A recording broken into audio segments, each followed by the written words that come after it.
Sir, सुना है कि आप MIM का परचम लहराने अयोध्या जा रहे हैं। परचम MIM का परचम लहराने आप अयोध्या जा रहे हैं। हम तो पूरे भारत में MIM का परचम लहरा रहे हैं और लहराते रहेंगे इंशाल्लाह। उसमें कोई बुरी बात तो नहीं है। 7 तारीख को फैजाबाद जा रहे हैं, रुदौली में, समझे ना। फैजाबाद अलग है। 7 तारीख को फैजाबाद जा रहे हैं रुदौली में, 8 को सुल्तानपुर है, 9 को बाराबंकी है।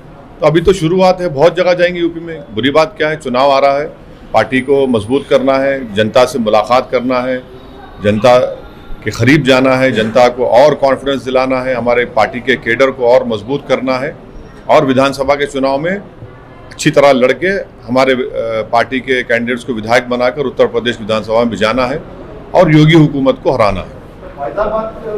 ही अयोध्या आता है तो नहीं आप नहीं क्योंकि आप जाना पसंद करते हैं वहाँ पे। आप कई बार अयोध्या के बारे में कमेंट कर चुके हैं कि वहाँ पे मस्जिद थी, शहीद कर दी गई थी, तो क्या वहाँ पे या फिर नई जगह दी गई मस्जिद के लिए वहाँ पे जाने का कुछ प्लान है सर? देखिए, सुबह क़यामत तक हम यही बोलते रहेंगे कि वहाँ पर मस्जिद थी जिसको 6 दिसंबर को 1992 को बीजेपी और संघ परिवार ने मिलकर मस्जिद को शहीद किया।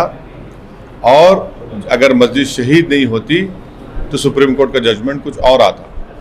अब रहा सवाल कि मेरे को लगता है कि आप सवाल इसलिए कर रहे हैं कि थोड़ा ज्योग्राफी में कमज़ोर है आप। ज्योग्राफी में कमज़ोर है आप। फैज़ाबाद एक डिस्ट्रिक्ट अलग है, फैज़ाबाद डिस्ट्रिक्ट में रुदौली है, वहाँ जा रहे हैं। अयोध्या भी आता है सर? हाँ सब, अरे भारत में तो सब आता है ना। ये जैसा हैदराबाद आता है भारत में, कश्मीर आता है, ये भी आता है, तो पूरे भारत में जा सकते हैं। नहीं मैं आपकी बेचैनी को और एक्साइटमेंट को समझता हूँ, मगर इतना बेचैन एक्साइट मत हो जाइए। अभी बहुत टाइम बाकी है, सब जगह जाएंगे, फिक्र मत करिए। फैजाबाद जा रहे हैं अभी तो, फैजाबाद डिस्ट्रिक्ट में रुदौली है, वहाँ जा रहे हैं। आप पिछले कई दिनों से कह रहे थे कि भारत सरकार का रुख क्या है तालिबान को लेकर के, इसके ऊपर काफी आपने कमेंट भी किया। तो हाल ही में जो है तालिबान के जो प्रवक्ता जो जिम्मेदार है वो जाकर के अपने भारतीय रिप्रेजेंटेटिव से मिले दोहा कतार में, तो उसको कैसे देखते हैं? भारत सरकार की तरफ से जो ऑफिशियल स्टेटमेंट आया है उसमें यह कहा गया है कि तालिबान, अब ये बीजेपी संघियों से मैं चाह रहा हूँ कि सुने इस जुमले को, तालिबान की रिक्वेस्ट पर मोदी सरकार ने भारत की सरजमीन पर तालिबान से बातचीत की।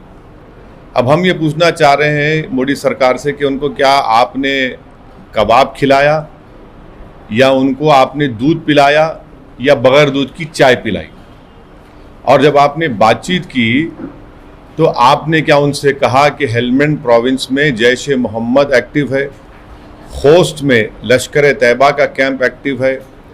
क्या भारत सरकार ने तालिबान के उस रिप्रेजेंटेटिव से ये खुलकर कहा कि हमारे जो माइनिंग राइट्स हैं एक मुकाम पर, क्या हमने उस माइनिंग राइट्स को आजीगोट में उसको बरकरार रखेंगे?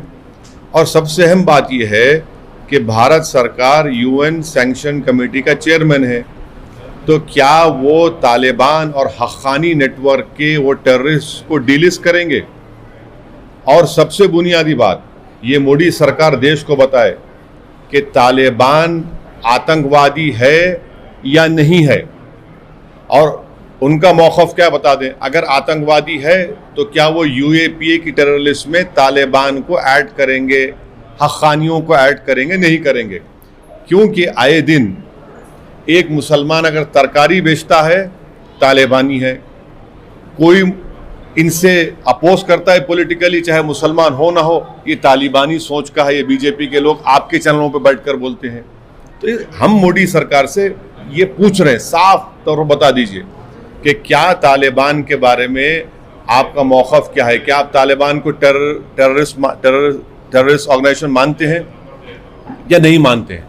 अगर सुनिए, अगर नहीं मानते हैं तो क्या आप उनको UN सैंक्शन कमेटी में, जिसका चेयरमैन भारत है, तालिबान के टॉप 100 लीडर, हक्कानी नेटवर्क के लीडर्स, उनको आप डिलिस्ट करेंगे? और अगर आप नहीं करेंगे तो क्या आप उनको यूएपीए की टेरर लिस्ट में उनको शामिल करेंगे?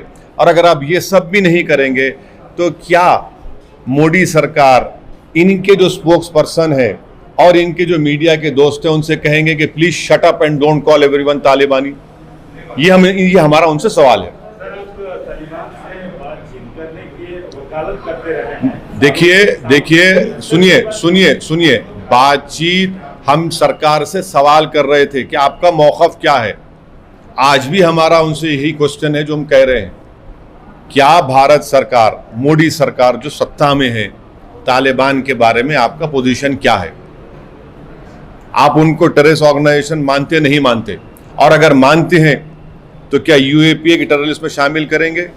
और अगर मानते हैं टेररिस्ट है तो फिर आप माने भारत सरकार जो यूनाइटेड नेशन सैंक्शन कमेटी का चेयरमैन है उनको डीलिस्ट करेगा या वैसा ही रखेगा? ये हमारा सवाल उनसे, उनको जवाब देना पड़ेगा।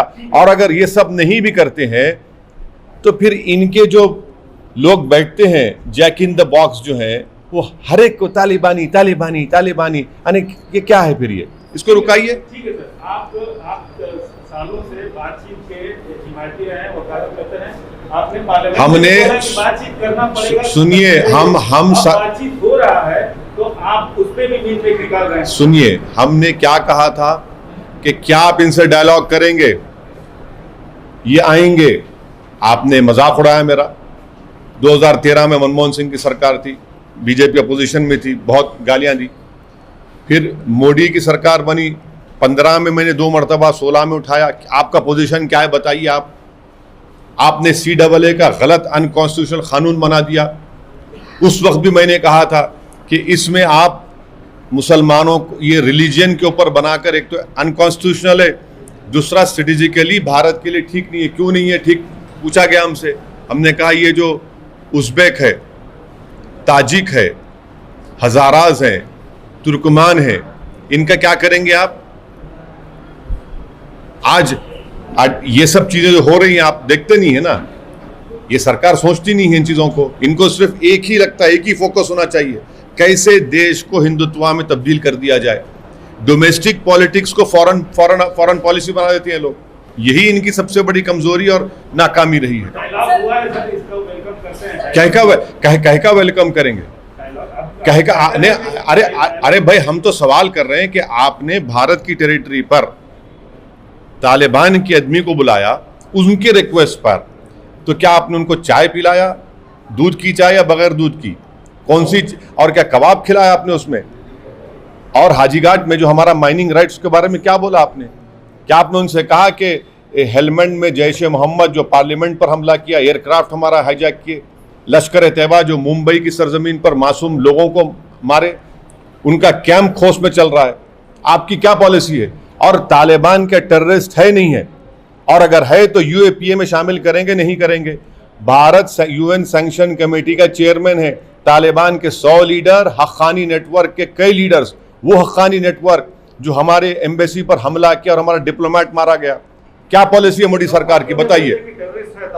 हाँ, अरे हाँ, आप एक जिम्मेदार पार्लियामेंट है, हाँ, तो आपका भी राय रख सकते हैं, क्योंकि कल इंडियन गवर्नमेंट मैं देखिए सुनिए, आप लोग जो है ना, आपको तकलीफ हो रही है, सवालात कर रहा हूं मैं मोदी से बोल के, आपके अंदर आपके दिल और जिगर में बड़ी बेचैनी पैदा हो रही है। वो हक बजानी में तकलीफ होनी चाहिए आपको, क्योंकि ये सच्चे सवालात हैं।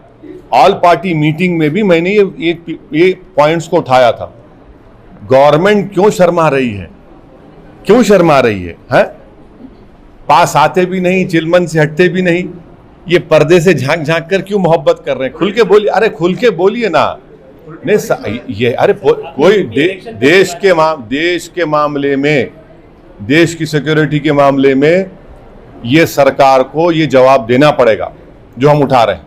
सर, पाकिस्तान ने ये एडमिट किया है कि वो लोगों ने सालों से तालिबान को दे have been feeding Taliban from last many और हम उनको हमारे सरजमीन पर बुलाकर चाय पिलाते हैं, बिस्किट खिलाते हैं, कबाब खिलाते हैं। ये क्या बात है फिर? पाकिस्तान ने आखिरकार एडमिट कर लिया। अरे वो देखिए, अगर पाकिस्तान एडमिट कर रहा है तो फिर आप भारत की सरजमीन पर तालिबान के आदमी को बुलाकर चाय, बिस्कुट, कबाब खिलाएंगे? ये बिल्कुल सही है। तालिबान और पाकिस्तान का तो ऐसा रिश्ता है जो कभी खत्म नहीं होगा। सर, आप बार बार कह रहे हैं कि जो भी मुखालिफत कर रहा है तो उसको तालिबान बोला जा रहा है, तो क्या आपको डर है, क्योंकि आप भी उत्तर प्रदेश के चुनाव में जो सबसे हिस्सा लेने मैंने तो आपको भी सुनिए ये मोदी सरकार उत्तर प्रदेश के चुनाव तक तालिबान करेगी, और जैसा चुनाव खत्म हो जाएंगे आप देखेंगे तालिबान के लीडर के साथ बैठकर ऑफिशियली बैठ के बोलेंगे हाँ बातचीत और करेंगे। तो ये उत्तर प्रदेश चुनाव तक हम इनसे कह रहे हैं ड्रामाबाजी बंद करिए, आप देश हित में बताइए कि क्या तालिबान के बारे में मोदी सरकार का मौक़िफ़ क्या है, पोजीशन क्या है, क्या वो टेररिस्ट है नहीं है, क्या तालिबान ने हेलमंड प्रोविंस में और अफगानिस्तान खोस्ट में लश्कर तैयबा के कैंप्स है ही नहीं है, हमारे हाजीघाट में हमारे माइनिंग राइट्स के ऊपर क्या होगा, क्या भारत अगर तालिबान को टेररिस्ट मानता है तो क्या उनको यूएपीए की लिस्ट में शामिल करेगा, और अगर चेयरमैन है यूएन सैंक्शन कमेटी का उनको डिलिस्ट करेंगे आप? बताइए आप, ये सरकार से सवालात करना हमारा राइट है ना, सरकार जवाब ही नहीं दे रही इस बारे में। सर, उत्तर प्रदेश में आप चुनाव लड़ने जा रहे हैं, 100 सीटों का ऐलान भी कर दिया है, लेकिन क्या वजह है कि आप कई लोगों से बातचीत भी कर रहे हैं तो उसको पोशीदा क्यों रखे? किसको? जो बातचीत चल रही है आपकी, तस्दीक करिए, चुनाव नजदीक है, आप बता दीजिए जो आपको कोई सीक्रेट पोशीदा बात मालूम है तो हम इकरार कर लेंगे सच्चाई है तो उसमें। जाते हैं लोग, जाते हैं मुलाकात करते हैं। हाँ तो अरे भाई, तो ये तो पार्टी की पॉलिटिकल स्ट्रेटजी होती है हर पार्टी की, जितनी बताना है बताएंगे, जो नहीं बताना है क्यों बताएंगे, तो हर पॉलिटिकल पार्टी करती है ना, इसमें मुझे ही क्यों बता रहे हैं आप? 100 हमारे उत्तर प्रदेश के जो प्रेसिडेंट है जनाब शौकत अली साहब ने इस बात का ऐलान किया, अनाउंस किया कि मजलिस उत्तर प्रदेश के चुनाव में 100 असेंबली सीटों पर तैयारी कर रही है लड़ने के लिए। सर, ये आप बताना चाहेंगे नहीं, लेकिन उत्तर प्रदेश में हाईकोर्ट में धार्मिक शिक्षा देने वाले मदरसों को लेकर यूपी सरकार से जानकारी मांगी है कि क्या सेक्युलर राज्य को धार्मिक शिक्षा देने वाले मदरसों को फंड देने का अधिकार है? क्या मदरसे संविधान के अनुच्छेद 25 से 30 प्राप्त मौलिक अधिकारों के तहत सभी धर्मों का विश्वास प्रदर्शन देते हैं? अरे आप योगी से पूछिए ना, मैं मुख्यमंत्री हूँ उत्तर प्रदेश का, योगी से पूछिए सवाल। आप इलाहाबाद हाईकोर्ट को क्या जवाब दाखिल करेंगे हम भी देखेंगे, जवाब दाखिल करने के बाद आप आइए हमारे पास। लेकिन आपकी तो राय होगी नहीं, हर चीज में राय देना जरूरी नहीं है। जब सरकार से पूछा गया है तो सरकार जवाब देगी, और सरकार आपकी है, मेरी नहीं है। सर, जेएनयू सिलेबस विवाद के बीच आज एग्जीक्यूटिव काउंसिल की मीटिंग होगी, सिलेबस को कोर्स में शामिल करने को लेकर निर्णय लिया जाएगा। इंजीनियरिंग प्रोग्राम के 5वें साल में काउंटर करेंसर का कोर्स एक हिस्सा जो कट्टरपंथी पर आधारित है, 17 अगस्त को इसके एकेडमिक काउंसिल की मीटिंग में सिलेबस को मंजूरी मिल चुकी थी। क्या यह सही समझते हैं? काउंटर टेररिज्म को जिस प्रकार से और कट्टरपंथी के बारे में हम गवर्नमेंट ऑफ इंडिया मोदी से पूछना चाहते हैं कि पार्लियामेंट के 200 कदम के फासले पर नारे गए, काटो मुल्लों को, ये किसकी आइडियोलॉजी से रेडिकलाइज हुए? कट्टरपंथी कैसा हो गए? कौन थे जो दिल्ली के चुनाव से पहले कह रहे थे देश के गद्दारों को गोली मारो डैश डैश? वो कौन सी आइडियोलॉजी से कट्टरपंथी हो गए? एक आदमी जो है चूड़ियाँ बेच रहा है तो उसको मारा जा रहा है और उसको कहा जा रहा है कि तू यहाँ क्यों आया इस धर्म के इलाके में? वो कौन सी आइडियोलॉजी से मुतासर हुए मारने वाले? कल एक वीडियो जारी किया गया, एक हैदराबाद की मोहतरमा है, वीडियो में बोल रहे कि मुसलमान अगर तरकारी और मेवा बेचता है तो ये सब आतंकवादी हैं या कट्टरपंथी हैं। वो कौन सी आइडियोलॉजी से मुतासर होकर उस लेडी ने ये वीडियो बनाया? एक कानपुर में एक 8-7 साल की बच्ची अपने बाप को लपेटकर बचाने की कोशिश कर रही है और पुलिस की मौजूदगी में उसको मारा जा रहा है, गालियां दिया जा रहा है। वो कौन सी आइडियोलॉजी से कट्टरपंथी रेडिकलाइज हो गए? कौन है वो लोग जो मध्य प्रदेश में आए दिन लोगों को खुंदल कर मार कर कहते कि इस तरह का नारा लगाओ? वो किस आइडियोलॉजी से उनका ताल्लुक़ है? इखलाक को मारने वालों की आइडियोलॉजी कौन सी थी? पीलू खान को मारने वालों की आइडियोलॉजी कौन सी थी? अलीमुद्दीन अंसारी को मारने वालों की आइडियोलॉजी, वो कट्टरपंथी क्यों हो गए? रकबर खान को मारकर जोधपुर राजस्थान के कोर्ट में झंडा लगा दिया गया। ये कौन है ये लोग कि जो दिल्ली दिल पार्लियामेंट के 200 कदम के फासले पर वो नारे लगाते हैं काटो मुल्लों को, और उस पर केस बुक होता है तो पुलिस उसको अपने 200 समर्थनों के साथ नारे मारते हुए पुलिस में सरेंडर होता है। कौन है ये लोग, किसकी आइडियोलॉजी है, किससे मुतासिर है, कौन कट्टरपंथी हो रहा है? तो इसीलिए हम कह रहे हैं कि रेडिकलाइजेशन किसका हो रहा है, किस पर जुल्म हो रहा है और कौन इनको एम्पावर कर रहा है, ये कहां तक करी जाती है, ये सोचने की जरूरत है। आप रेडिकलाइजेशन का कोर्स करा रहे हैं, मगर रेडिकलाइज कौन हो चुका है इस मुल्क में, कौन रेडिकलाइज हो चुका है?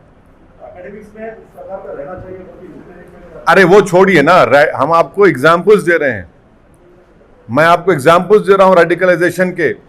वो लोग इतने, आपको खाली एग्जाम्पल के तौर पर 10 वाकयात बताया हूं, वो तमाम के तमाम एक्यूज कौन सी आइडियोलॉजी से रेडिकलाइज हुए, कैसे कट्टरपंथी हो गए वो लोग, क्यों कट्टरपंथी हो रहे हैं, और उनको ये मालूम कि उनको सपोर्ट करने वाले सत्ता में बैठे हुए हैं, इसीलिए रेडिकलाइज हो चुके हैं। और उनको ये जहर कौन डाल रहा है उनके दिलों में? अच्छा, और एक चीज, आप वो वीडियो देखे कि कोई एक साहब हैं, वो वीडियो में कह रहे हैं कि मुसलमान महिलाओं के बारे में, वो बीजेपी के जितने लीडर उनके बारे में कह रहे हैं, बकवास कह रहे हैं, बकवास वीडियो है वो, जिसमें वो कह रहा है, वो जो चोला डालकर बैठे हैं किसी, मेरे ख्याल से किसी मंदिर में रहते हैं वो, और बोले रहे हैं मुसलमान महिलाओं के बारे में, गंदगी बयान कर रहे हैं। कैसे रेडिकलाइज हो चुके हैं वो, कौन रेडिकलाइज किया उनको? ये तो सोचिए ना, आप कोर्स पढ़ा रहे हैं मगर ये तो जमीन पर हो रहा है। क्या इन लोगों की मिसालें देकर बताएंगे कि देखो इस तरह से रेडिकलाइजेशन होता है? इनको डीरेडिकलाइज करने के लिए क्या आपके पास है? सर, जम्मू कश्मीर के अलगाववादी नेता इरानी साहब का इंतकाल किया है और पाकिस्तान ने एक दिन का राष्ट्रीय शोक रखा है, इसमें कुछ बोलना चाहेंगे? नहीं, मैं तो सिर्फ इतना ही कहूंगा, इन्ना लिल्लाहि व इन्ना इलैहि राजिऊन, बस, और कुछ नहीं।